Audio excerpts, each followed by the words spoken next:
But one thing that we can be upset about is that we do not get the Williams and Hurd rematch this year. Obviously, one of the better fights of this year already was their first fight. Fight of the year contender, upset of the year contender. You could probably label it that as well. I don't think anyone was really picking J-Rock heading into that.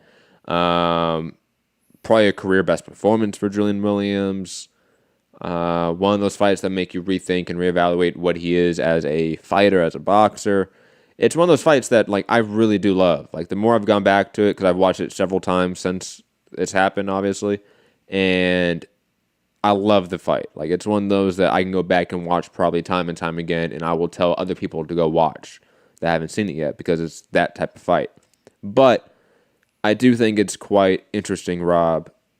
And look, somebody's gonna take this way, so like I'm just gonna go on this limb and say everybody's on steroids. The whole UFC, everyone.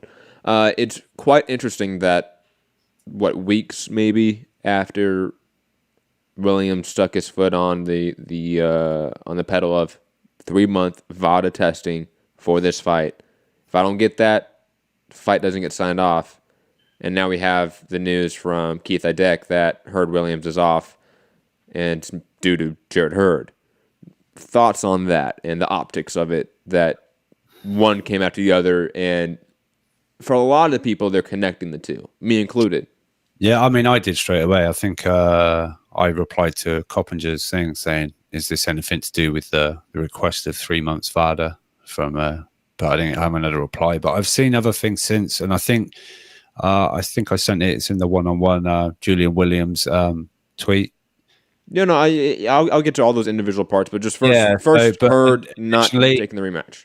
Initially, I was like, the fact that Williams put out his initial tweet saying that's what he wants, otherwise the fight's not happening, and now the fight's not happening.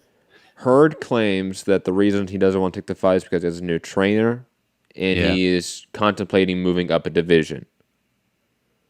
Now, of course, if he can't make the weight, he can't make the weight.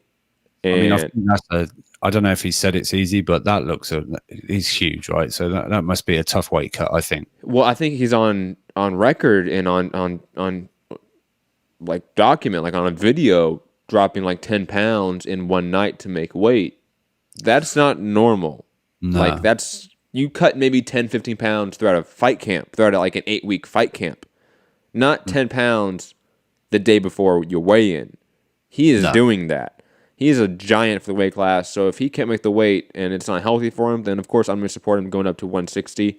And hell, we get a Jamal Charlo, Jarrett Hurd fight down the line in 2020 possibly. I'm fine with that, right?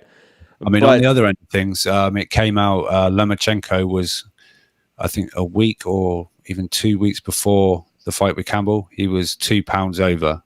And Warrington was saying that's just unheard of. He is stretched at this weight. He cannot go any further than 135.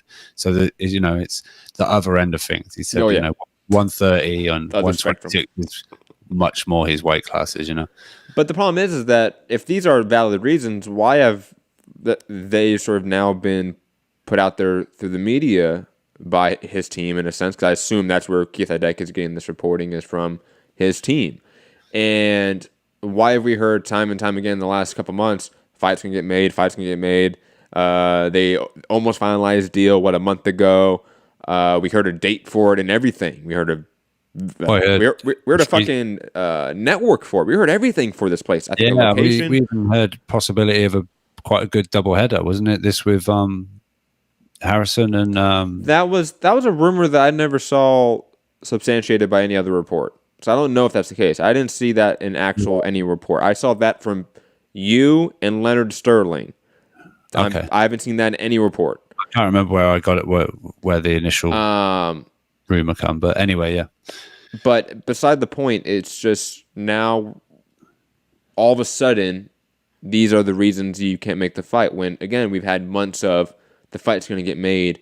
Here's all these things that are lining up for the fight to be made. It looks like it's official. Now, no, it's not. And it's coming after a week or two of silence after Williams was very public out there in social media going, he has not agreed to the VADA program yet, the 3-month window. he needs to agree to that. And now he's no longer taking the fight. Just bad optics. At the very least, it's really bad optics for Jarrett Hurd. But moving forward, obviously, I think it was...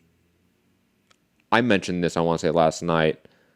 Did you read Julian Williams' tweet? Because that suggests that Hurd's maybe... Julian Williams, he said this: "I don't kick no man while he's down. I wish Hurd the best. I'm confident he'll be champion again." Look, I think that's just J-Rock being nice. Yeah, but when he's down, well, that suggests he's going through some shit, I guess. I don't know, but that he knows about. But I don't know. But hold on, it's off. Maybe we're thinking that he's been super nice. Is this super petty? You know what I mean? I don't know. I'm not sure. Maybe. I don't know. I'm just what you mean. Kick no man while he's down. He didn't take the fight. I wish him the best to be champion again. I could see that being petty, but it just doesn't seem like it's J-Rock's personality.